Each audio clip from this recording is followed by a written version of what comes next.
ชงชื่อปลุงเขาว่าหมายชงค่ะในปลุงป่างค่ะเนาะอันนั้นก็ห้องว่าปีป่างเนาะปีป่างในกะแก๊สคนโหมาหางลีหนาวค่ะเนาะกำเนิดตั้งขาใจคำหลามั่งยากกันค่ะเนาะเมื่อในเฮาคาเตมาเฮ็ดตั้งหลีค่ะเนาะเฮ็ดตั้งหลีเมื่อเหลือในตั้งมันหลีเนาะตั้งหลีตั้งหลีเนี่ยเป็นเจ้าไหนค่ะเนาะมั่งเลยค่ะปีป่างอันในตั้งมันเป็นลุมเป็นบ่อเนาะตั้งมันเป็นลุมเป็นบ่อเจ้าไหนค่ะนะ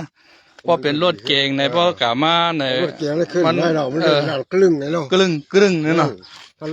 สวัสดีครับสวัสดีครับอันนี้ก็เป็นพี่ปางนะครับเนาะอันนี้เป็นพี่ชายปาง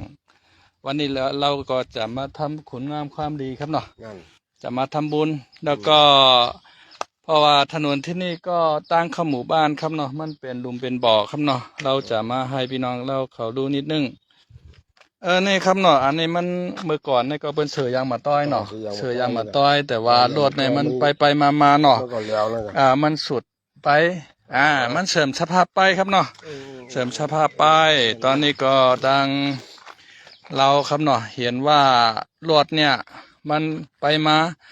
มันไม่ค่อยฉลกเนาะเพราะฉะนั้นเราก็มาแก้ไขเบื้องต้นเนาะมาแก้ไขว่าให้รถในไปมาง่ายดีขึ้นเนาะตำแหน่งความปัญญาของเรามีแค่นี้แหละปัญญาของผมก็มีแค่ว่าเราไปสื่อชายมาเนาะไปสื่อชายมาแล้วก็เราจะมาเทที่นี่เนาะเพื่อที่ว่าให้รถมันไปมาง่ายขึ้นเนาะให้รถไปมาง่ายขึ้นเพราะฉะนั้นผมก็จะเอาใช้อันนี้ลงครับเนาะครับพี่ใช้ปังมาถ่ายให้ผมหน่อยนี่เขาถ่ายได้สดถ่ายผมนะถ่ายเนี่ยถ่ายตักไรถ่ายนี่เขาเรียกว่าทำบุญทำเนาะตักไรถ่ายตักไร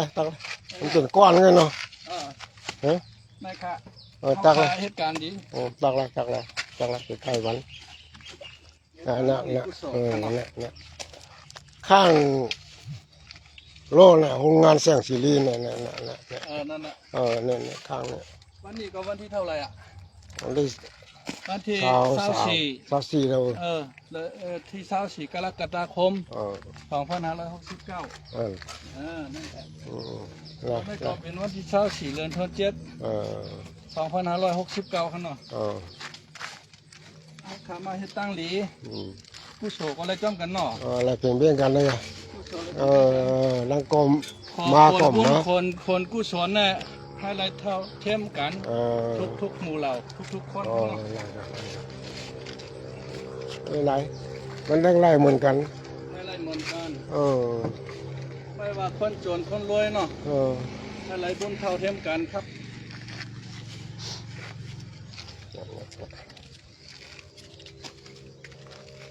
มันต้องเป็นยางมาต้อยเนาะใส่เนี่ยจริงๆเนี่ยต้องเป็นยางมาต้อยก็นั่นที่เขามาใส่ที่เขาซื้อเป็นกระสอบตั้งขนาดนั้นที่เขาซื้อมาเป็นกระสอบมันเขามาใส่แล้วเนาะเรามีตังแค่นี้ก็เราก็ทำแค่นี้เนาะเขาซื้อเป็นกระสอบเอาวะนั่นแหละครับไปถมนี่มันเลยครับนี่แหละมีเส้นเดียวมีเส้นเดียวครับเส้นเดียวนี่เลยนะคือเส้นจื้อที่ไหน